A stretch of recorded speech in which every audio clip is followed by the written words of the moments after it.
I think we are good. Some technical issues today. Team, welcome back. Another week, another Q&A session. Hope you're all having a wicked week. You've managed to get yourselves out for some PE, regardless of the snow and the rain. As always, with these Thursday sessions, we are going to set ourselves a little 10-minute timer. And I've got a bunch of questions you have submitted. Thank you very much.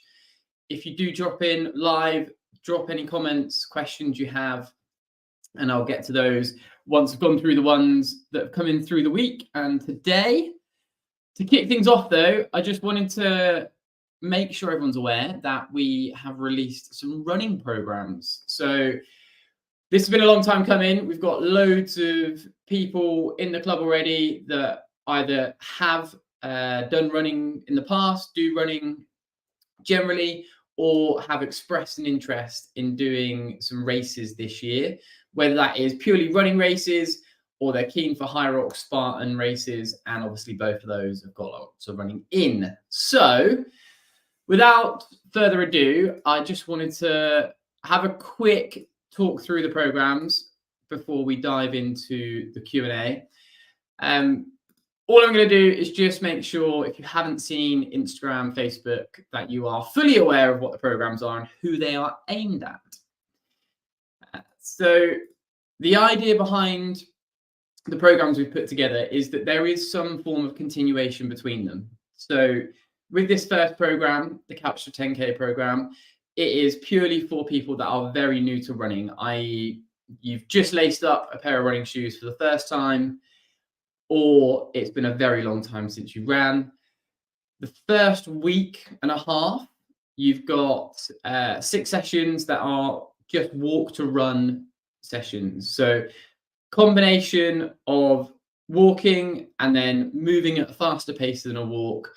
It's time-based, so it's not too intimidating. You haven't got to cover a certain distance. You're just moving for that minute at a pace that feels comfortable.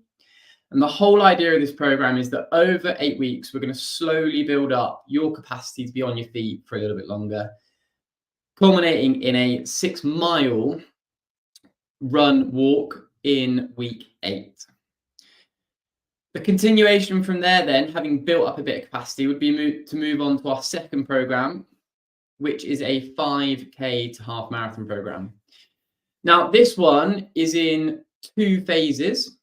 The first phase will take you from a 5K long run up to a 10K long run. So if you've just come off of the Couch to 10K program, Couch to 10K program, and you feel like you need a little bit more time building up that base level of fitness, you could dive into this and just do the first 4 weeks. That said, if you're itching to go a bit longer, over the second phase, from 10K to half marathon, you're going to build up those extra miles. So the 5K to half marathon program is for somebody that can comfortably run 3 miles, and the program is distance based. So you do want to be comfortable working with miles or kilometers and moving for that full duration in more than just a walk. And it's going to build you up to a half marathon. The second 2 programs are for slightly more experienced runners. So this first one for the experienced runners is essentially a half marathon program. So we're looking at getting you ready to cover that full distance.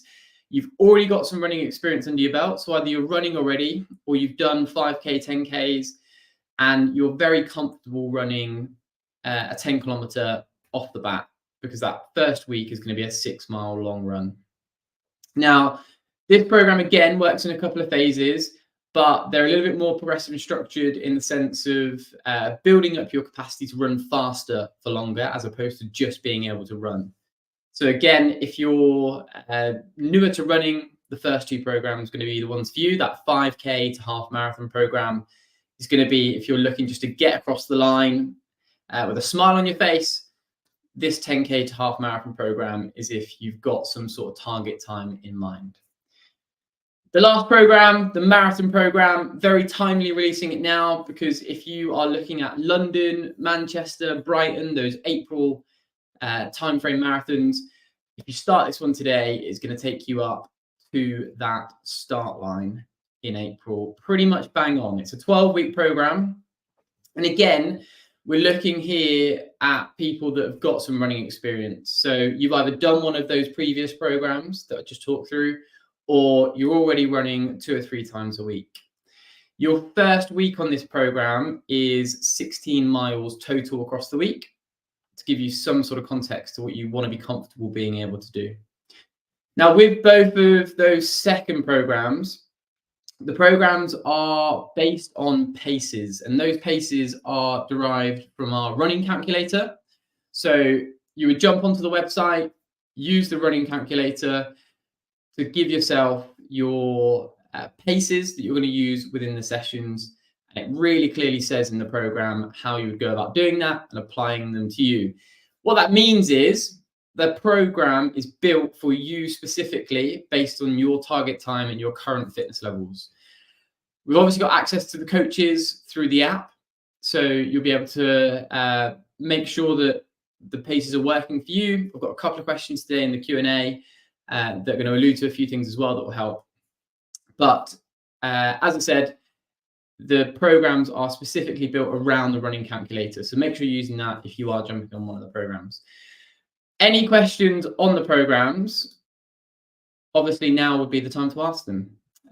If you aren't watching this live, drop a comment in the comments or reach out to us directly on the website. We can answer those and we can get to them as soon as we can.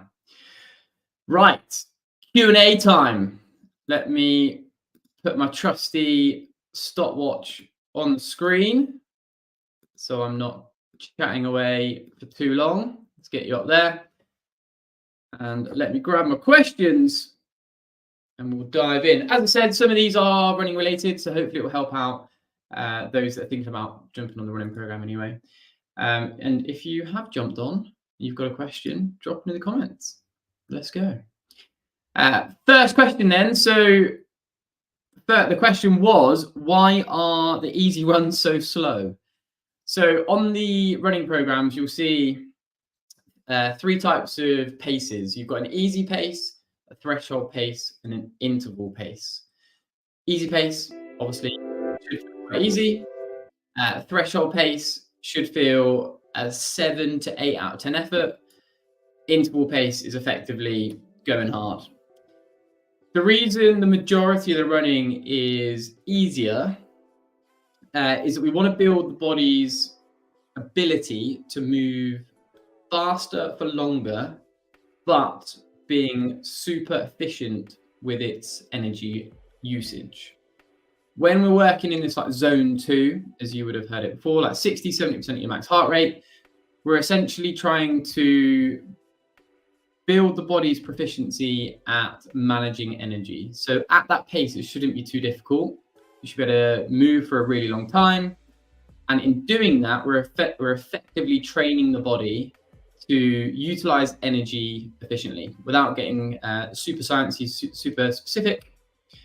When you're working in that zone 2, that 60 to 70% heart rate of your max heart rate, you are essentially, your body can manage the energy requirements. So you should be able to sustain it for a really long time, shouldn't be too like fatigue inducing.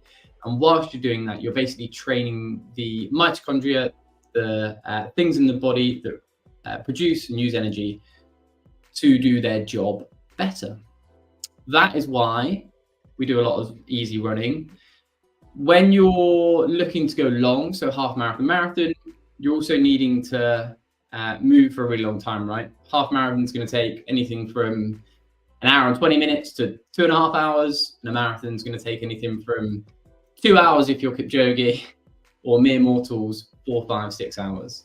So building that capacity to just be on your feet for a long time, keep yourself engaged, keep yourself moving, fed, watered, etc. We need to practice that to be able to do it well. That is why there is a lot of running slowly on our running programs. Second one, we should probably put out some more content on this, but what is hybrid training was the question. There is loads, absolutely loads of people trying to define what hybrid training is. There is a definition. It's the concurrent training of two training modalities that don't otherwise benefit each other.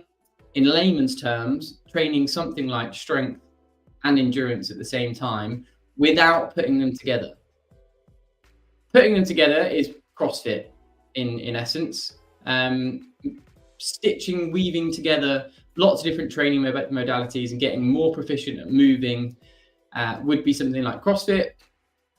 Where I think hybrid separates itself from functional fitness, CrossFit, is the requirement to learn skills that CrossFit needs you to do in order to do certain workouts.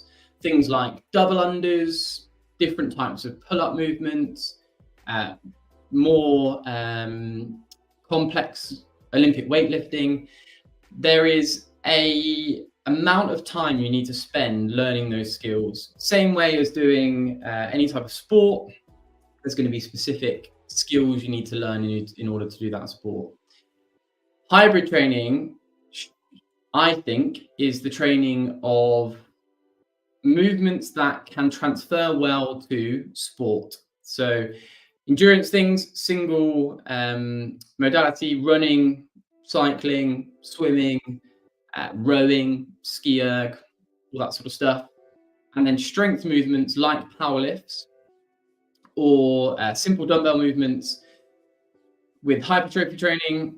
All of that would build a foundation of fitness that you could utilize to then do an event or a sport. And you would just spend a small amount of time learning the specific skills or the specific movements for that sport or event if you need to.